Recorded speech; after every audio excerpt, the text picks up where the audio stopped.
बातें जंग की, पाकिस्तान को तबाह करने की, मगर प्रोफेशनलिज्म ऐसी कि दुनिया हंस रही है।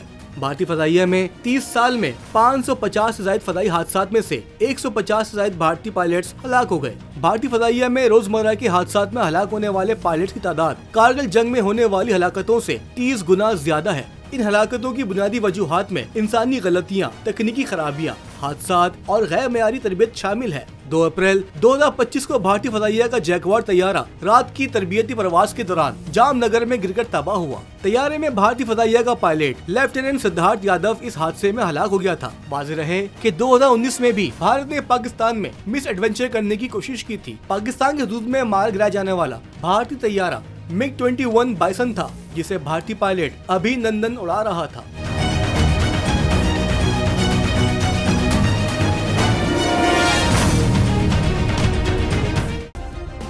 सब्सक्राइब करें और बेल दबाएं ताकि कोई खबर रह न जाए।